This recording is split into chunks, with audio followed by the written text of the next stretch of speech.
명태균 씨가 공개한 카톡 내용 천천히 뜯어보지요. 호 대변인님. 네. 오늘 하루 종일 이게 논란이었기 때문에 내용은 다 아실 거고요. 네. 제가 첫 질문 드리고 싶은 건 이겁니다. 먼저 언제인지가 안 나와요. 언제, 몇 년도, 몇 월, 며칠에 나눈 대화인지 안 나옵니다. 네. 자, 시간만 나옵니다. 오후 10시 50분부터 오후 11시 반까지. 야심한 밤에 김 여사와 주고받은 내용이다 라면서 공개를 했어요. 그리고 나중에 저희가 또 다루겠습니다만 여기 보시죠. 우리 오빠라는 얘기가 나오는데 네. 이게 나중에 들려드릴 거예요. 명태균 씨가 저희 취재진에게도 이거 윤석열 대통령이 아니다라고 했단 말입니다. 그런데 마치 이 오빠가 윤석열 대통령으로 연상되게끔 네. 다 이렇게만 제한된 정보를 주는 행태 어떻게 보십니까? 우리가 그동안 이 명태균 씨의 그 행태를 보면서 자기 안위가 최우선, 자기 이익만을 위해서 이제 뭐 무슨 일이든지 할 수 있는 브로커, 뭐 장사꾼 이제 이런 이미지를 붙여왔는데 오늘도 바로 그런 행태를 전형적으로 보여준 것이라고 생각을 합니다.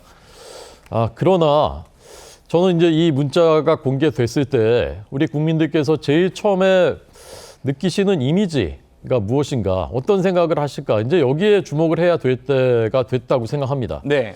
김건희 여사가 아마 대선 경선 때 초반인 것 같은데 그때 어떤 자격으로 또 저런 부류의 사람과 저런 대화를 나누셨을까라는 것부터가 이제 부적절하다라는 것을 모든 국민들이 느끼고 계시단 말이죠. 그런데 더더군다나 지금 이제 대통령 부인이 되셨는데 지금도 혹시 저런 일이 계속되고 있는 것은 아닐까, 또 공적인 어떤 업무에도 개입하고 있는 것은 아닌가라는 그런 의혹들과 또 뭐 증언들 같은 것이 제기가 되고 있는 상황에서 이런 것이 공개됐기 때문에 네. 이제는 그런 국민들의 그 우려와 의심에 대해서 대통령실이 정면으로 마주하고 거기에 대해서 우려를 불식시켜 주시든지 의혹을 해소할 수 있는 그런 조치가 필요한 때가 됐다. 더 이상 미룰 수가 없게 됐다라고 저는 생각합니다. 알겠습니다. 구자랑 변호사님.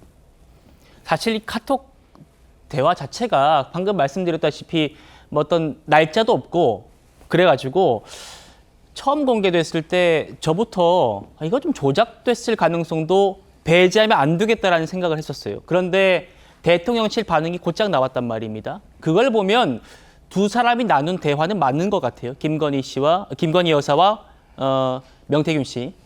저희 취재에 따르면 명태균 씨 본인도요.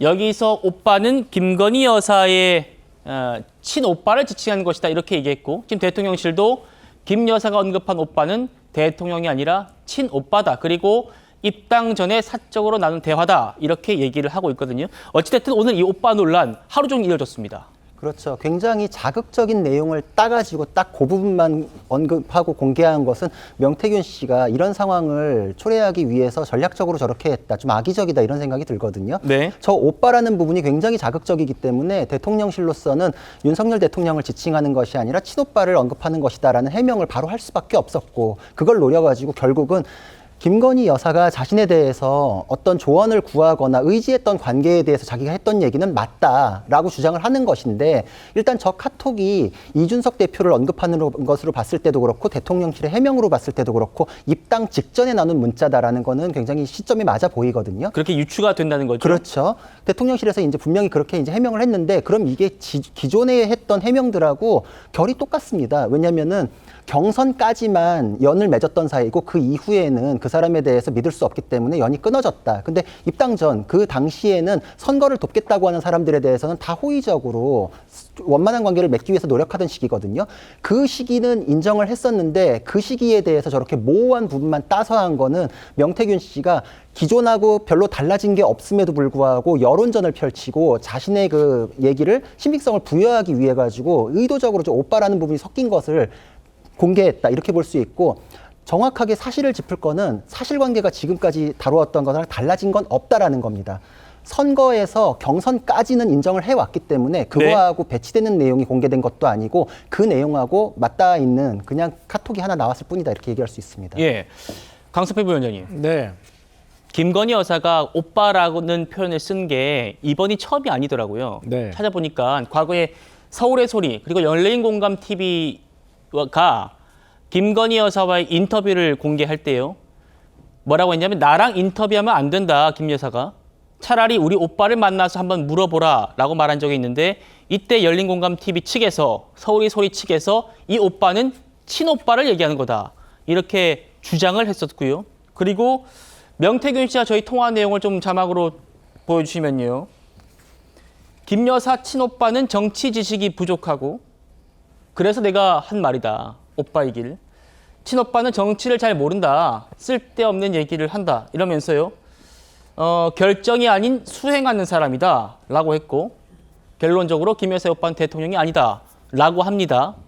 어떻게 좀 들리시나요? 일단 첫 번째로 저는 개인적으로 지금 이게 위법사항은 없잖아요. 그렇기 때문에 사실 이 주장이 중요한 게 아니라 인식이 중요한 것 같습니다. 그러니까 여기서 친오빠이든 윤석열 대통령이든 사실 이게 위법은 아니기 때문에 하지만 이것을 바라보고 또 지켜보고 있는 언론과 국민들과 당원들이 어떻게 받아들일까가 사실 제일 중요한 문제인 것 같습니다. 그런데 명태균 씨가 이 카카오톡 메시지 내용을 공개한 것 중에 3가지 힌트를 준 것 같습니다. 첫 번째로는 오빠, 두 번째가 이준석, 세 번째가 마침표입니다.